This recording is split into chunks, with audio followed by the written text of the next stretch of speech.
My name is Claire Caldwell. I'm 40 years old, the owner of a boutique that I built from scratch, a mother, and until that moment, according to public opinion, a loyal wife. But public opinion never sees what happens behind closed doors or beneath calm smiles. I didn't drop the scarf. I didn't gasp. I didn't cry. Instead, I adjusted the lighting near the display table and thanked Mrs. Vance for her purchase. She left with a silver-wrapped box and no idea that my husband had just declared emotional bankruptcy via text. Mark probably pictured me devastated, curled up on the floor of the stockroom, clutching old wedding photos.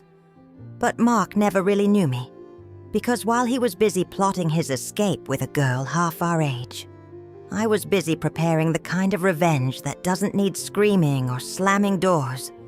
Just a signature, a court stamp, and a paper trail he'll never outrun. The message came in at 11:42 a.m.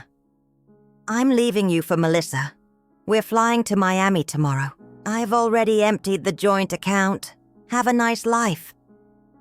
3 sentences, 42 words, and just like that, 12 years of marriage turned to ash in the heat of a blinking notification. The customer in front of me, mid-50s Chanel, suit faint perfume of entitlement, held up 2 scarves. Which one says, I lunch at the country club but secretly hate everyone there? I smiled, pointed to the navy silk, and wrapped it up with our signature silver tissue paper. My hands didn't tremble. My voice didn't crack. The only betrayal was the tightness in my chest, one breath held too long. Mark thought he was detonating my life with a text message and have a nice life. What he didn't know was that I'd already started packing his legacy into neat little boxes, bank statements, hidden charges screenshots, paper cuts for every time he underestimated me. He thought I didn't see the late nights, the changed passwords, the way he started wearing cologne again, like a man trying to outpace his own aging. He thought I didn't notice how Melissa, 20 and clueless, touched his arm too long at the Christmas party or called our landline, asking for Mr. Caldwell in a voice sugar-coated with flirtation and pity. But I noticed, and I waited. I didn't react when he suggested we combine our accounts for simplicity. I simply nodded and transferred my funds into a new account under a new name at a new bank. I didn't argue when he said we needed to tighten our belt for retirement.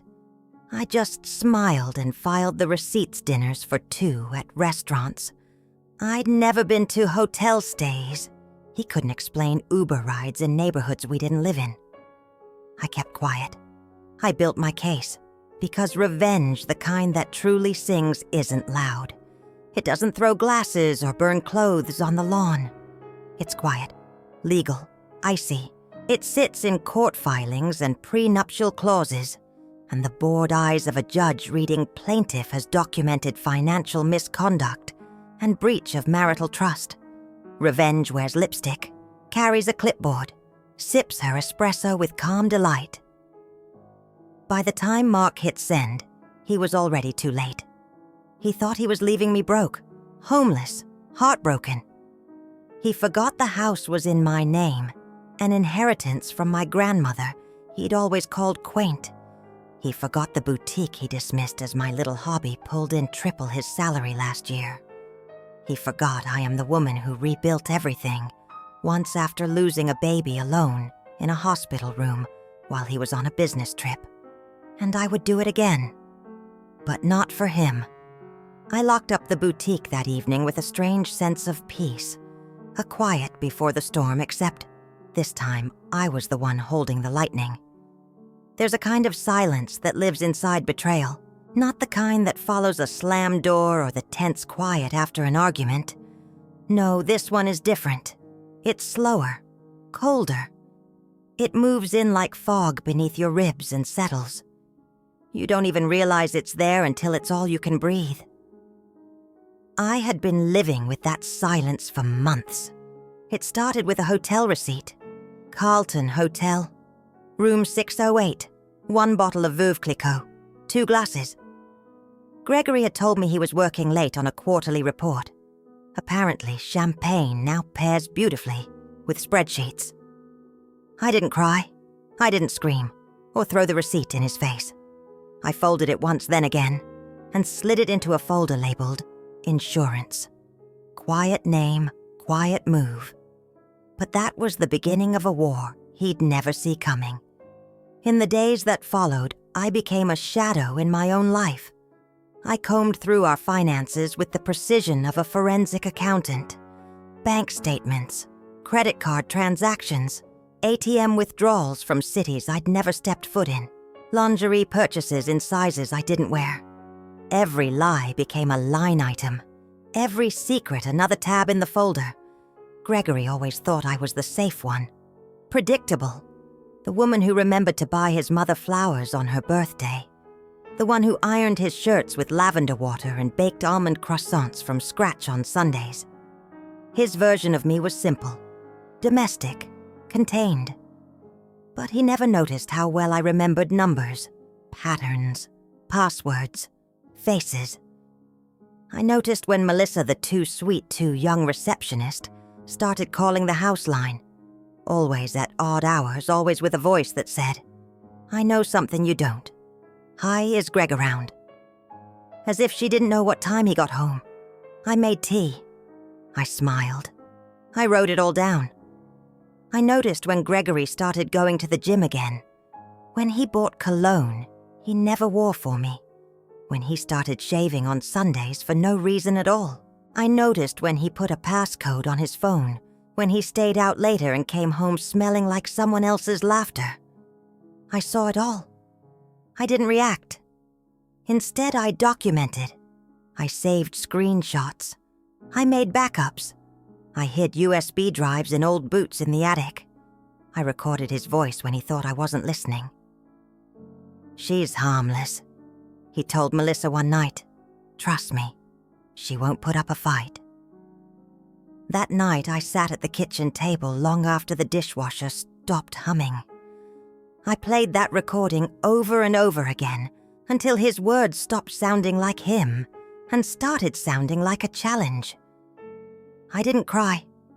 I memorized his tone, his confidence, his complete ease in discarding me like I'd been nothing more than convenience. When I walked into Sonia Delgado's office, I didn't bring tissues. I brought evidence. She flipped through the folder with sharp eyes and a sharper mind. It felt like she was reading the autopsy report of my marriage. "He doesn't know what's coming," I said, my voice steady. Sonia didn't look up. "Good," she murmured. "Let him make the first move. It'll hang him faster." So I went home. I made dinner. I poured him. Merlot smiled in all the right places and kissed him goodnight. I listened to him hum in the bathroom while texting someone else. He had no idea. That's the thing with men like Gregory. They mistake silence for surrender. They think, because you don't scream, you don't know. Because you don't shatter plates, you don't care. But I wasn't silent. I was calculating. The folder stayed in my desk. The USB stayed in my purse.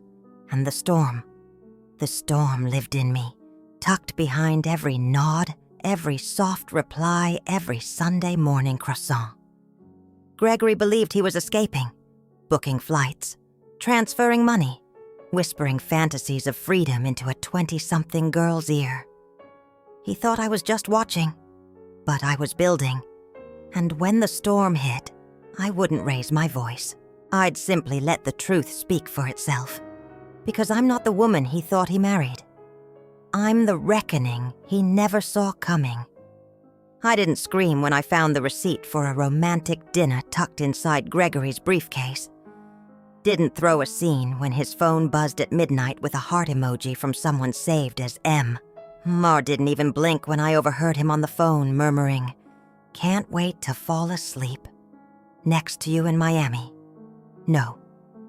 I smiled, because by then I had already opened my own private account, already moved every cent of my boutique's earnings out of reach. already photographed every hotel bill, every jewelry receipt, every little clue he'd so carelessly left behind.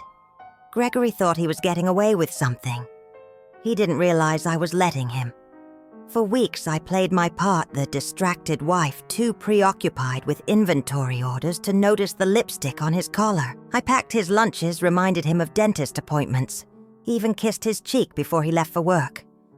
But every evening when he disappeared for late meetings, I sat at the kitchen table with a glass of wine and built a file that could ruin him. Text messages, bank transfers, photos, voice memos. And every time he sent me a smug, passive-aggressive text, "Don't wait up" or "Hope you're not too lonely," I simply added it to the folder labeled "Insurance." He had no idea. That week he told me he was going on a business trip to Miami. Just a few days. He said it with that fake sincerity he used when lying over explaining details he thought would make it more believable. I nodded. You deserve a break. Inside, I was laughing because I'd already spoken with my lawyer. The divorce papers were signed, time-stamped, and ready to be served. The credit card charges for his romantic escape flagged. The airline tickets canceled. The hotel reservation voided. Every move he made I had anticipated. Let him board that plane thinking he'd won. Let him land in Miami with no room, no funds, and a girlfriend too young to understand what kind of man she'd really chosen. I wasn't going to burn down his life with fire. I was going to freeze it piece by piece. And the best part, he still thought I was clueless. That night, as I folded laundry and the scent of his cologne lingered on a shirt I hadn't worn, I didn't feel sad. I felt focused. Because revenge isn't about rage. It's about precision. When Gregory's final text lit up my screen, "Don't worry, I'll let you keep the house. I'm not heartless." I actually laughed. Out loud, sharp, sudden. The kind of laugh that comes not from humor, but from something cracked wide open. It echoed off the kitchen tiles, startling even me. Not because it was funny, not in any conventional sense, but because it was so absurd, so perfectly ironic it bordered on tragic poetry. The house. My house. The one with creaky floorboards and hand-carved windowsills. The one my grandmother left to me in her will. The ink barely dry when Gregory moved in like a shadow. He never paid a cent for that roof over his head. Not for the down payment, not for the repairs, not for the taxes. But now, with the arrogance of a man drunk on self-delusion, he believed he had the right to let me keep it like tossing a bone to a well-behaved pet. And then there was that word. Heartless. No, Gregory. Heartless isn't denying someone the dignity of a goodbye in person. Heartless isn't leaving 12 years of marriage in a text sandwiched between a passive-aggressive favor and a false sense of moral superiority. Heartless isn't just betrayal, it's betrayal with a wink. Heartless is watching me stretch every dollar during the lean years while you networked at cocktail bars. Heartless is missing my mother's funeral because a potential investor needed drinks at the Four Seasons. Heartless is not Melissa, no. She's just a symptom. You were the diagnosis all along, but go ahead. Keep pretending you're the better man, the merciful one, the gallant deserter. What pierced me wasn't the cruelty, that part I had already braced for. It was the sheer audacity, the way he reduced my entire life to a line item. The house, the business, the years all labeled Claire's problem, like unwanted clutter in his perfect little exit strategy. I didn't cry, not even a little.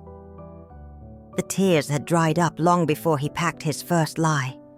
Instead, I lit a candle, not for nostalgia, not for mourning, but for clarity. The flame flickered against the glass cabinet doors, and for the first time in months, the kitchen felt mine again. I pulled out the folder, the one he didn't know existed. Its weight was comforting, familiar. Inside it held every whisper, every slip, Every oversight he thought I'd been too slow, too soft, too stupid to catch. Bank transfers to a secret account in Melissa's name. Hotel stays billed to our joint credit card. A dinner for two in Napa. On a weekend he claimed he was visiting his brother in Denver. I had the receipts. I had the screenshots. I even had a voice memo of him drunkenly confessing to a colleague that he was already out the door. She just doesn't know it yet. Poor Gregory. I knew. I just hadn't decided when to act. I wasn't documenting a betrayal. I was constructing a case. Page by page, lie by lie, I had built a fortress of fact around myself and a noose of evidence around him. Legal, unemotional, lethal. Gregory always thought he was the storm, loud, dramatic, impossible to ignore. But storms are temporary. They scream and spin and vanish. I am not the storm. I am what comes after. The flood. Silent. Relentless. And I don't just wash things away, I reshape the land. By the time he boarded that plane to Miami, clutching Melissa's hand like a trophy he'd earned, I had already sealed the exits. The boutique's accounts, legally restructured under my maiden name. The house protected by a trust he couldn't touch. Our shared finances frozen. Not by accident, not out of spite, but with the calm precision of a woman who's done the math, who's cross-checked every loophole while he was busy crafting lies he thought sounded clever. He used to say I was too practical. Let things flow more, Claire, he'd tease, sipping his imported whiskey. Don't plan everything. Well, honey? Look at me now. Flowing. Like a river that never needed your permission to rise. 3 days after Gregory's grand finale text message, I stood in my boutique, hair tied back, blazer-pressed heels, clicking on the polished concrete. Not as a woman recovering from betrayal, but as a woman ready to bury what tried to break her. The bell above the door jingled, but I didn't look up. I knew that sound. It wasn't a customer. It was him. Gregory. Wearing a tight polo that strained against a gut he pretended didn't exist. Eyes hidden behind overpriced sunglasses he couldn't afford. His cologne hit me before his words did that same suffocating scent he started wearing when he met her. Claire, he said, tone low, rehearsed. Like a man who thought an apology and a shrug could undo a demolition. I didn't stop organizing the new shipment of handbags. I didn't offer him a seat. He cleared his throat. Look, I know things escalated. But you freezing the accounts, that's smart, I cut in. That's the word you're looking for. He shifted his weight, annoyed that I didn't offer him a moment of pity. I just think we can be civil. You don't need to punish me. Punish. I turned, then slowly, eyes locked onto his like a sniper zeroing in. You think this is punishment? I said, voice low and lethal. Gregory, this isn't punishment. This is protection. From you. He opened his mouth, but I wasn't done. You drained our joint account, lied to my face, bragged in texts, left via emoji. And now you want civility. He stepped forward. Claire, come on. You knew we weren't happy. You've been cold for months. Cold, I said, laughing, not because it was funny, but because it was pitiful. You mistake distance for ice. I was distant because I was done, Gregory. Done pretending your midlife crisis was anything more than cowardice dressed in cologne and credit debt. He flinched. Good. You want civility? I continued. Here's civil, you'll receive a formal list of your remaining personal items. You have 48 hours to claim them. After that, the locks change. I already told Melissa we'd be moving into the house after the trip. He said, desperation seeping into his voice. And there it was. The reveal. The curtain drop. This house, I asked, stepping closer. The one my grandmother left me. The one your name isn't on. That house? He looked away, then back. I thought we agreed. No, you assumed. Like always. And then the knockout punch. I pulled my phone from my pocket, tapped a few times, hit play. Gregory's voice recorded clearly spilled into the boutique like oil into water. After the graduation, I'll tell her it's over. A public setting is better. She won't make a scene. She'll just sit there quiet, like always. Claire trusts me completely. That's her weakness. His words, his arrogance, his mistake. The color drained from his face. The sunglasses came off. You recorded me, in my own home, with one-party consent. Yes, I did. He looked cornered, because he was. I stepped in close voice, dropping to a whisper that could cut glass. You didn't just betray me. You underestimated me. That was your real sin. Then I stepped back. And for the record, trust wasn't my weakness. It was your test. One you failed. He didn't say a word as he left. Just walked out the bell above the door, ringing once more this time like a final toll. That night I poured a glass of wine, not to toast the chaos, but to celebrate the calm after it. The kind of calm that only comes when you've watched a storm you didn't cause finally collapse under its own thunder. This wasn't revenge. This was revolution. And I was just getting started. The thing about starting over is that it never begins with fireworks. It starts in silence. In the moments after the door closes, after the lies settle like ash on your shoulders, after you've cried into your pillow, just long enough to remember who the hell you are. For me, starting over meant stepping back into my boutique not just as a business owner, but as a woman on a mission. Not to survive, not even to recover, but to rise. I rebuilt in the shadow of ruin. Every late-night inventory, every order processed, every receipt filed meticulously was a silent middle finger to Gregory's assumptions. He thought I'd fade, that I'd drown in loneliness and regret, that I'd wear bitterness like perfume. But what I wore instead was resilience. When the first article featured my boutique in the city's lifestyle magazine, I didn't cry. Not then. But when the customers started pouring in strangers who called me by name, women who whispered, "We heard what happened and we came to support you," that's when the tears came. Not of grief, but of recognition. Because for the first time in years, I wasn't just someone's wife. I was someone's example.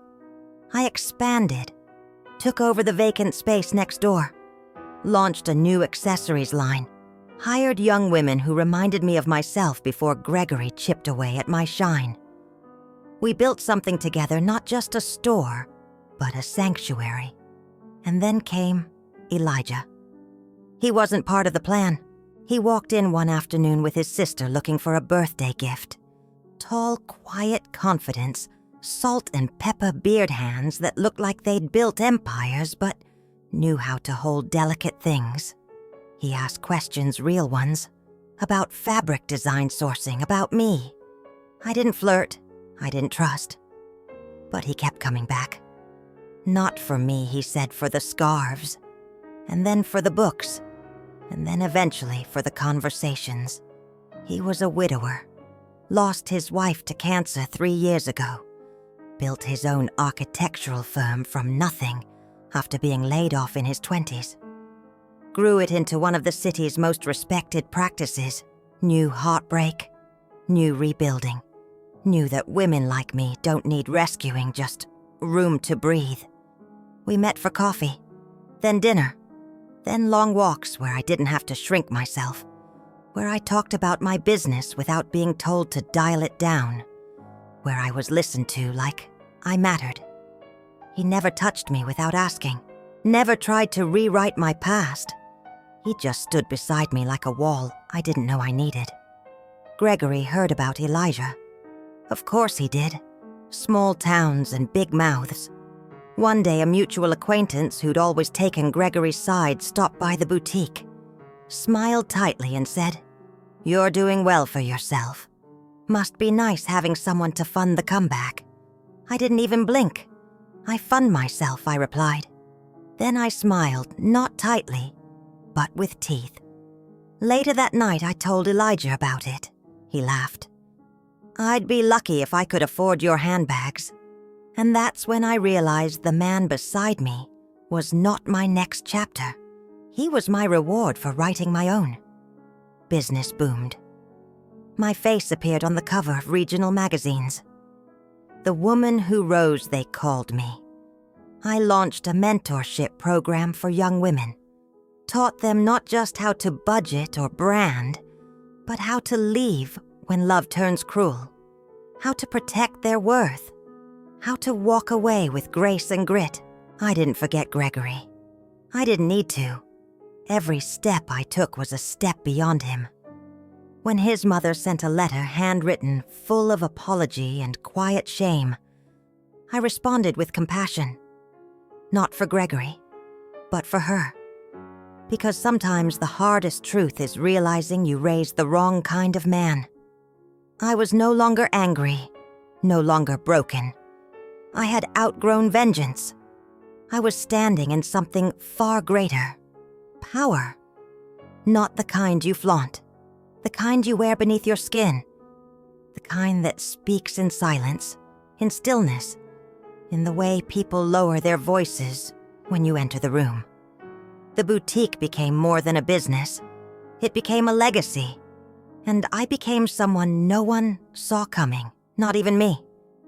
At the pinnacle of my success, I felt untouchable. 5 boutiques across 3 states, a growing profile on national business panels, magazine covers, mentions in top 40 women to watch. I had survived betrayal, financial manipulation, and emotional ruin. I had clawed my way back from the ashes of a toxic marriage and built an empire not out of luck, but out of pure relentless grit. I had turned pain into power, and it showed in every square foot of my brand. But what I failed to remember is that power makes you visible, and visibility makes you a target, especially when your enemies have nothing left to lose. Mark had been quiet for months. His last laughable attempt at reopening our divorce settlement had been dismissed in under 10 minutes by a judge who barely hid her contempt. I assumed that was the end of it, that he had finally accepted he'd lost, that maybe he had found something else to poison with his resentment. I was wrong. It started small, an anonymous complaint to the local tax authority citing suspicious deductions and potential fraud. I wasn't alarmed. My records were meticulous. Every decimal accounted for every signature traceable. But the audit they triggered didn't end neatly. Instead, it opened the door for more scrutiny, more questions. Delays piled up. License renewals were stalled without explanation. Permits were under review for weeks. The bureaucracy slowed me down just enough for something more dangerous, to catch fire. Then came the articles. First, a poorly written blog post accusing my company of underpaying staff citing vague sources and a single clearly fabricated quote. Then another more polished piece from a site pretending to be a grassroots watchdog group. Allegations of unpaid overtime, toxic work culture exploitation. My inbox exploded with confused messages from clients, customers, press. Social media followed. Anonymous accounts posted grainy screenshots of supposed conversations between managers and ex-employees. Testimonies appeared from people who had never worked for me, detailing horror stories that were so specific, so tailored, they sounded real even though I knew they weren't. My office team scrambled. My lawyers fired off cease and desist letters. We traced IP addresses, pulled contracts, released carefully worded statements. But the damage was done. A lie can sprint halfway around the internet before truth ties its shoelaces. A journalist from a major national site reached out for comment. She was polite but far too informed. She quoted internal figures, staffing numbers, vendor details no one outside the company should have had. That's when the walls began to shift. One of my managers came forward shaken. She'd been approached by a consultant who offered double her salary for sensitive data, promised it would help expose a pattern of abuse. She turned it down, but the story didn't end there. The consultant was a ghost, a shell company, and behind that shell was Mark. He had reinvented himself as a whistleblower advocate, a former husband turned truth-teller. He spoke at conferences under a new name, weaving a tale of how his once humble life had been upended by a ruthless woman obsessed with control and image. He painted himself as the casualty of my ambition. He even used our past to legitimize his claims, our divorce filings, our private messages, fragments of truth twisted into something grotesque. He had found his audience, and they were hungry for scandal, for retribution, for stories of powerful women brought low. One supplier pulled out. A celebrity partnership was put on hold pending further review. Sales dropped. Not drastically, but enough to rattle nerves. My name, once synonymous with elegance and empowerment, was now floating alongside headlines like feminist icon or corporate tyrant and the dark side of a darling brand. Then came the lawsuit.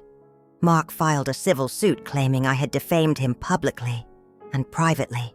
He cited old interviews, texts he had somehow retrieved from a decade-old cloud backup, even personal journal entries I'd foolishly written in moments of rawness.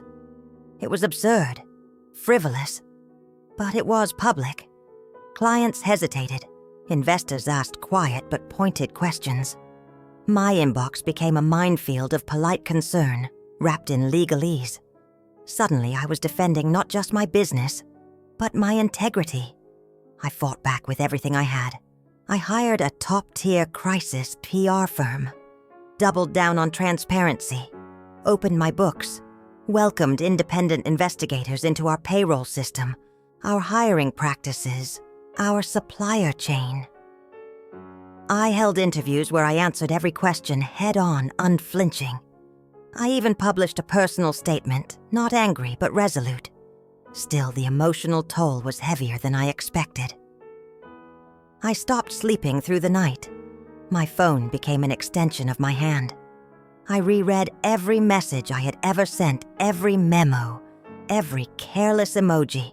I questioned my team, then questioned myself for questioning them. For the first time in years, I felt like prey. Again watched hunted, waiting for the next blow. And that's when it hit me. Mark didn't need to win in court. He didn't need a single judge to rule in his favor. He just needed the world to pause long enough to ask, but what if she really is the villain? And that pause, that shadow of doubt, it was all he'd ever wanted. But what Mark had forgotten is that I was forged in doubt. I had already rebuilt once from betrayal and lies and public failure. I knew how to rise from ruin, not weaker, but harder, not softer, but sharper. And this time there would be no mercy. I wasn't just coming back. I was coming back with fire. They say healing isn't a straight line.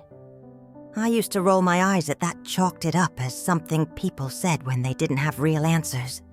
A hallmark cliché. But the day I saw Melissa again standing just outside my boutique, with hesitation all over her face, her clutching a coffee cup like it was both shield and offering, I finally understood what that meant. She looked different. Not in the obvious ways. Not thinner. Not older. Not even particularly tired. Just softer. As if the anger she used to wear so proudly like a badge-like armor had cracked and something vulnerable had taken its place. I opened the door without a word. She stepped inside like she was afraid the air itself might reject her. "I heard about the foundation you're starting," she said after a long, uncertain silence. She placed the coffee on the counter like a peace treaty, helping women who've been blindsided. I nodded.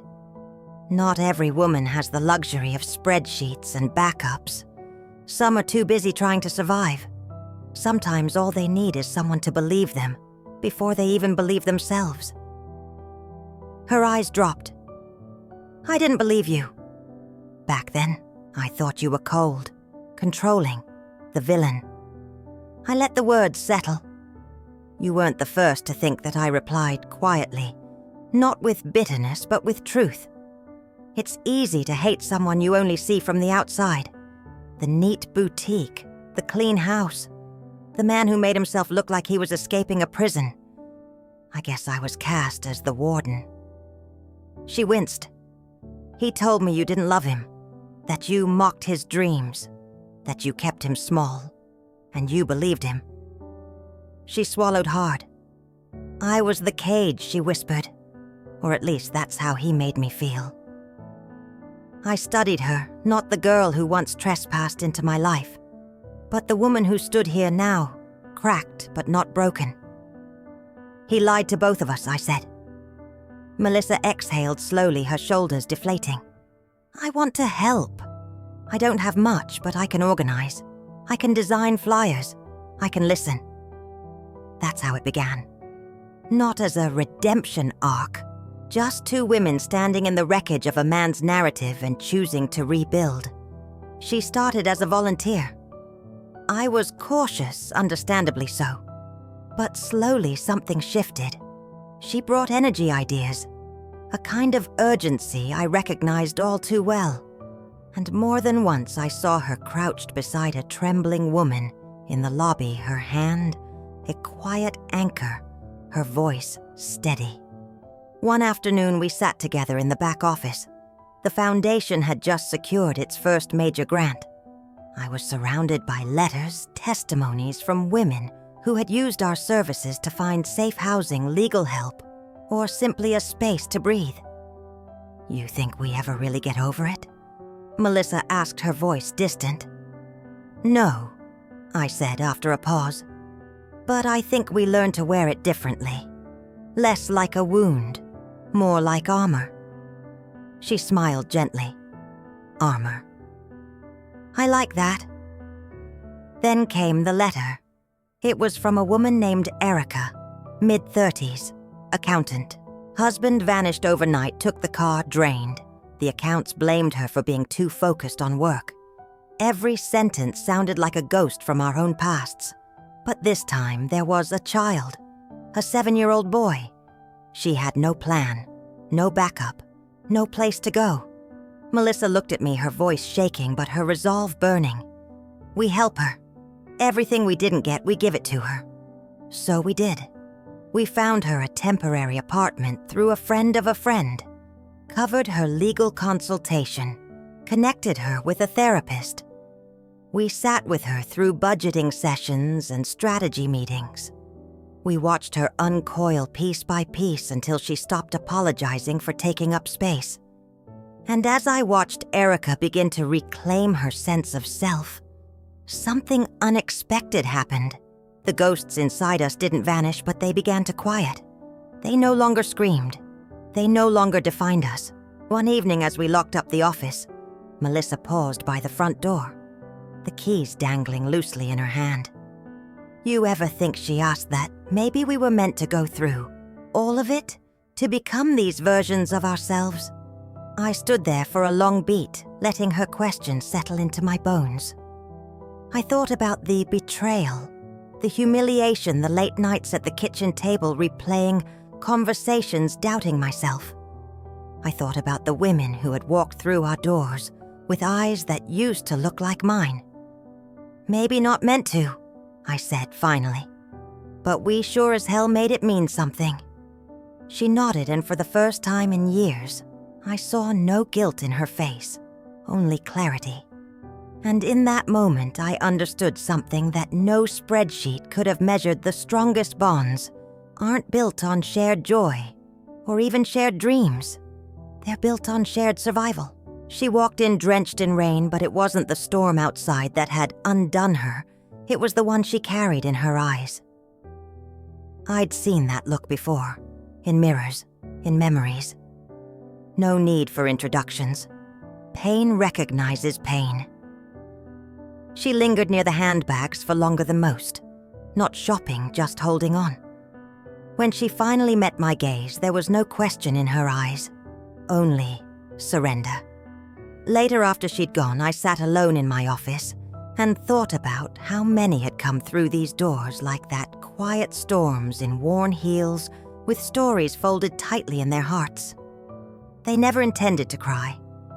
But something about this space, maybe the softness of it, or the strength stitched into its walls, gave them permission to unravel. I never asked for this role. I never dreamed of being the woman others turned to when their world collapsed. But maybe in another life I had once needed someone like me and found no one. So now I became that someone for others. Every woman who walks in reminds me survival is not loud. It's the slow, quiet act of choosing to stand again, to breathe, to believe in something after everything has gone dark. I keep a list in my drawer. Just names, no stories, just the knowledge that each one found a beginning here. It's not about saving them. They were never broken, just waiting to remember they weren't.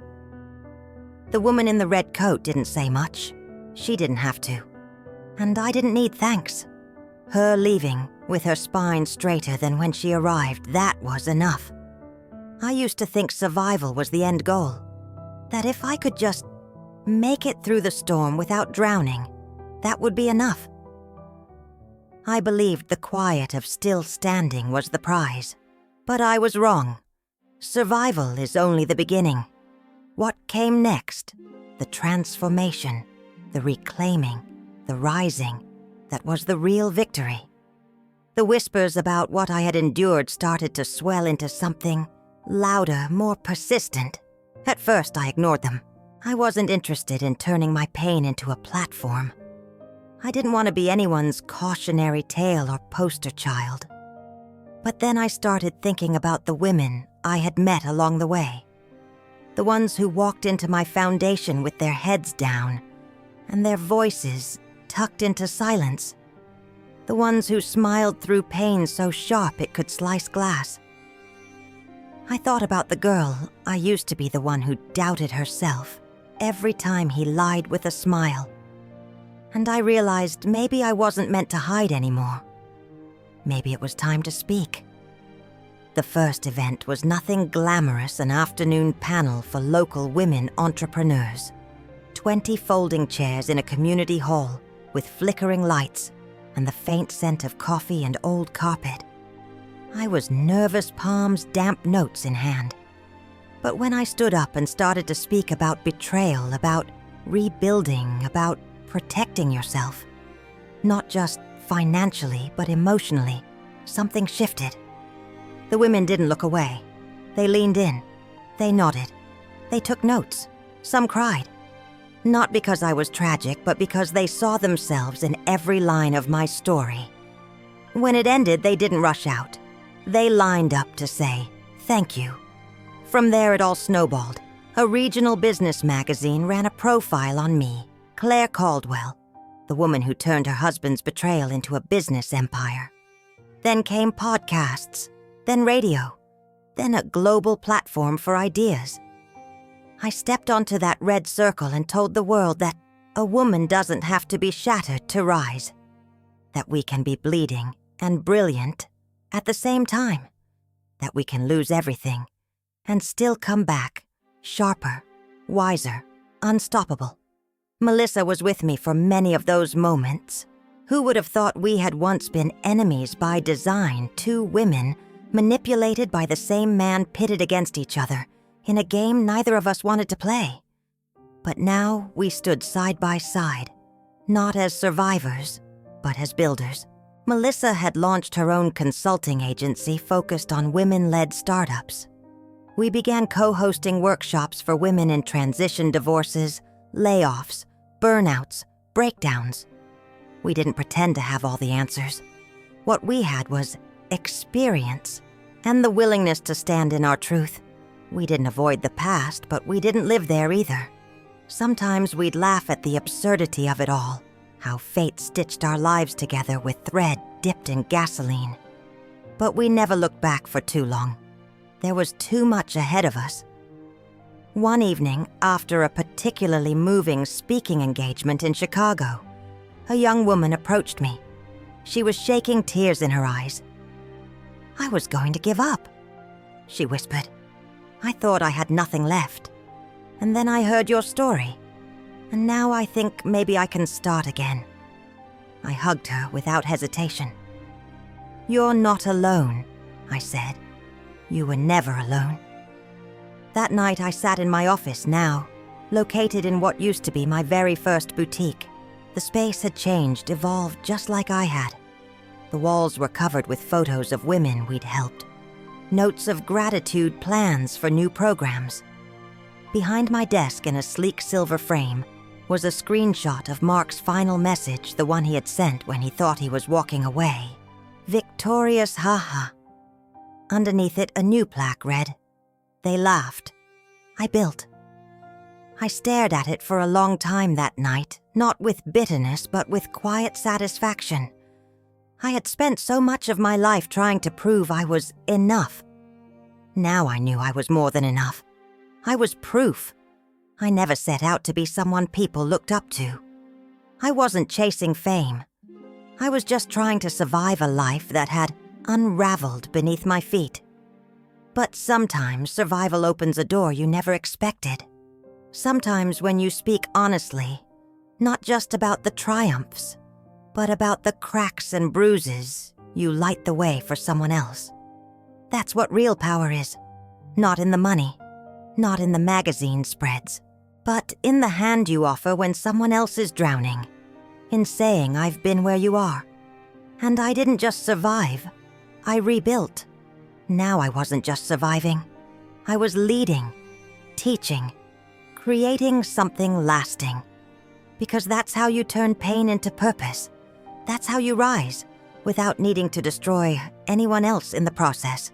You build, you grow, and then you help others rise too. Success had never been the finish line. It was a rhythm, a quiet beat I'd followed since the night I locked the boutique doors after his final message, and chose not to cry. Years later, the brand had outgrown the storefront where it began. 5 cities, a full mentorship program, a foundation changing lives. Some called it an empire. I still called it survival. But even empires get quiet at night. Somewhere between board meetings and training sessions, I noticed the silence had changed. It wasn't empty, just spacious. Wide enough to wonder if there was room now for something more. Love, perhaps. Not the kind that sweeps in like a storm, but the kind that sits beside you in silence and doesn't ask you to be smaller. I'd met someone. A man who never asked about the past unless I wanted to share. Who didn't flinch when I said the word divorce. Who never looked threatened by my strength or unsure of what to do with it. Still, I hesitated. There's a certain loneliness that comes with independence, the fear that inviting someone in means surrendering ground you bled to defend. That letting your guard down means giving them the keys to everything you've rebuilt. But I wasn't the same woman who had once needed to be chosen. I had already chosen myself. And now, maybe I could choose someone again, not out of desperation, but from abundance. The future didn't scare me anymore. Not the expansions, not the silence, not even the possibility of love. Because now I knew I could lose everything again and still survive. But this time I'd do it on my own terms. They say revenge is sweet. I used to believe that, or maybe I just wanted to. I thought one day I'd feel that electric jolt of justice, of finally watching the man who broke me crumble under the weight of his own ego. I imagined the moment more times than I care to admit him. Crawling back, him losing everything. Him realizing what he'd thrown away. But when the moment came, it felt nothing like that. I was standing in the office of my flagship boutique, sunlight, pouring in through the tall windows, warming the wood floors and dancing across the silver-framed quote on my wall. They laughed. I built. The phones were ringing in the distance, my staff busy voices, full of momentum and purpose. The space buzzed with life, and inside me, nothing buzzed. No thrill, no vindication, just a quiet breath, steady and full. Peace, not triumph, not satisfaction, just stillness. The kind of stillness you only feel when you're no longer waiting for the apology, for the justice, for the pain to be witnessed. I'd spent years dimming my own light to make space for a man who mistook gentleness for weakness and strength for submission. That woman, the one who waited, who tolerated, who bent, she no longer lived here. Mark had paid the price, not with headlines or public shame, not with a courtroom outburst or some dramatic downfall. No, his fall was slower, quieter.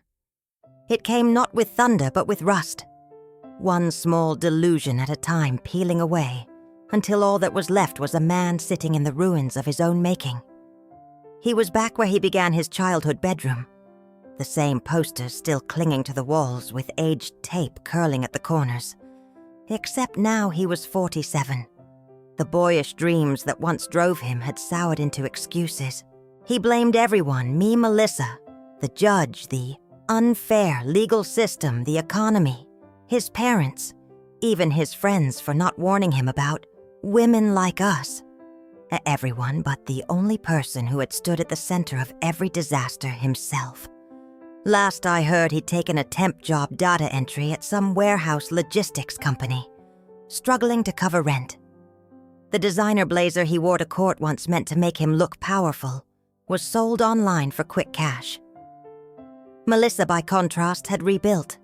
She'd moved on, found someone kind, engaged now, apparently to a man who worked in clean tech.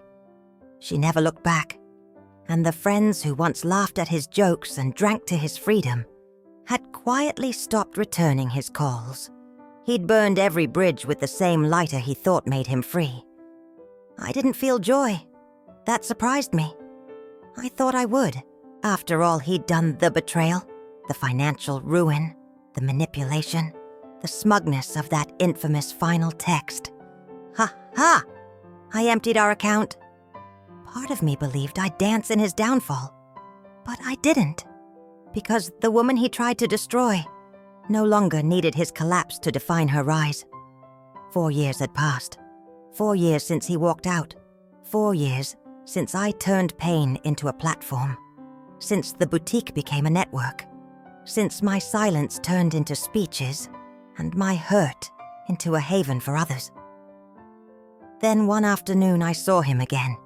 He stood across the street from my boutique, hands in his pockets, not approaching, just watching. The arrogance was gone.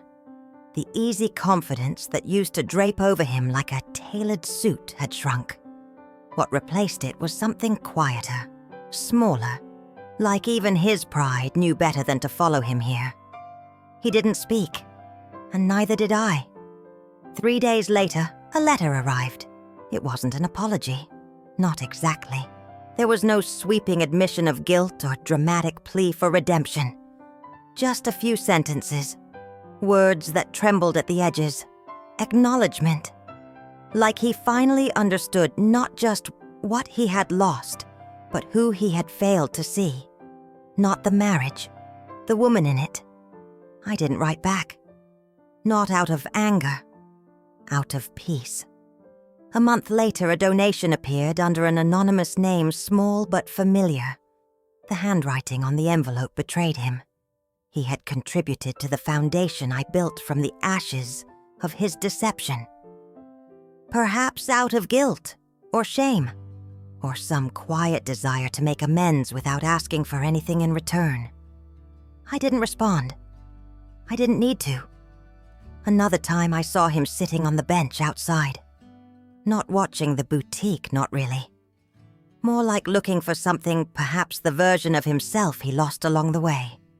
Or the woman he never truly saw until it was too late. He never came in. Never knocked. And I never offered him the chance. People asked if I found closure. But I didn't need closure from him. I found it the day I chose not to shatter. The day I stopped asking why and started asking what next. His return wasn't redemption. It wasn't even a reckoning. It was a whisper from a past that no longer held power. Just another chapter I had long outgrown. And in that silence, in that unwavering refusal to reopen what was already resolved, I understood something I hadn't before. Forgiveness doesn't always look like a handshake. Sometimes it's just never letting them in again. Sometimes it's standing tall in the place they once tried to break you. Sometimes it's peace that whispers, "You won." And this time, I didn't just survive. I became untouchable.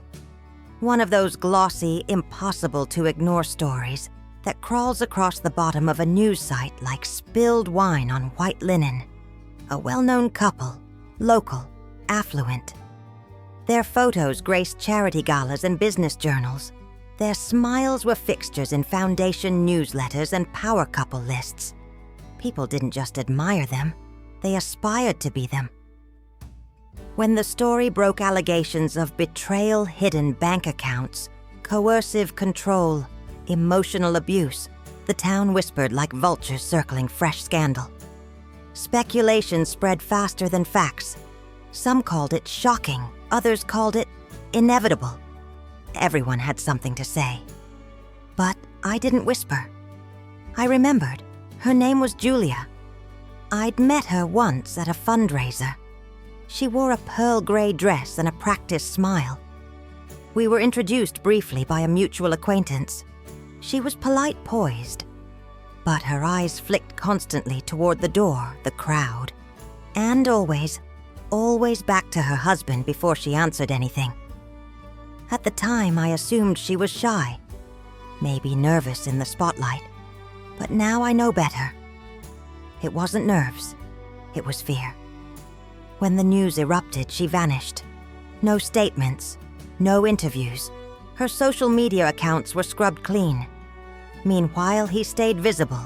He gave sound bites, walked into meetings with that same smugness I knew all too well. Framed her as unstable, oversensitive, irrational. Predictably emotional, he said on one podcast. And just like that, the narrative began to shift. Because that's how it always starts. When a man spins the story first, the truth has to sprint just to catch up.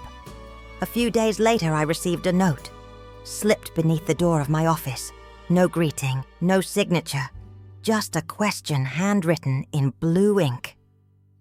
"Does it ever stop hurting?" I didn't respond right away. I stared at it for hours, then days. I turned it over in my hands like it might reveal a second message. Because the truth, the real heavy truth is that no, it doesn't stop. Not fully. It softens, it quiets. But it never disappears.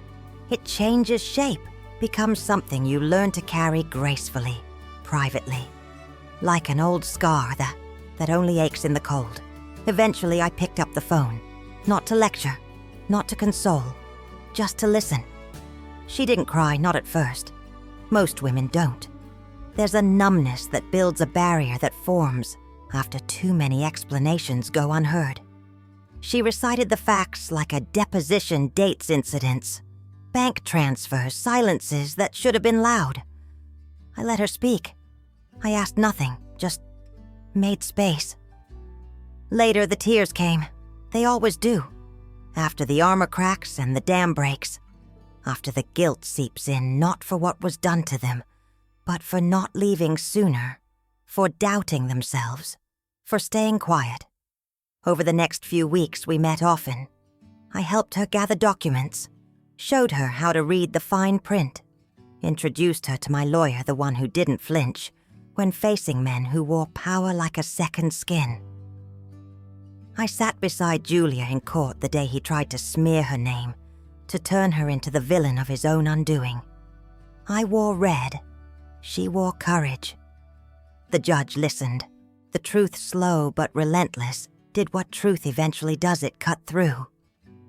When it was over, she didn't just walk away with a settlement. She walked away with her name intact, her accounts, unfrozen, her spine straighter, and something far rarer, her voice, I watched her become someone else. Or maybe become who she had always been before she had to shrink herself to survive. She started volunteering at the foundation, quietly at first behind the desk, sorting forms, answering emails. But soon she was leading workshops, teaching budgeting to women who once believed numbers belonged only to their husbands. Months later, she sent me a photo. She was standing at a whiteboard mid-lecture. Her expression wasn't just confident, it was magnetic. In the caption, she wrote, "It started with you." I printed the photo and framed it, hung it on the wall beside a quote I'd carried with me for years. Your story will be someone else's survival guide, because sometimes the most powerful victories aren't the ones we fight for ourselves. They're the ones we fight so no one else has to bleed alone. Julia wasn't a project. She wasn't a mission. She was a mirror reflecting back a version of me I thought I'd buried long ago, and helping her. That wasn't charity. It was closure. It was a reminder that every step we take out of the darkness lights the way for someone else behind us. That healing isn't selfish. It's contagious. And the very wounds that once silenced us can, in time, become the clearest voice in the room. When I thought my life was peaceful, but no, it was just beginning. I was ready to call it a night. The shop had fallen silent dusk, casting soft streaks of light across the floor. My inbox blinked with the usual noise invoices, client notes, PR requests. Nothing urgent. I moved to close my laptop, craving the quiet of home. But then it appeared a new email. No sender. Just a subject line that made me hold my breath. You should know the truth about Mark. Anonymous. No message. Just an attachment. I clicked. The photo loaded slowly. Grainy, taken from a distance, but clear enough. A man sitting at a Lisbon cafe.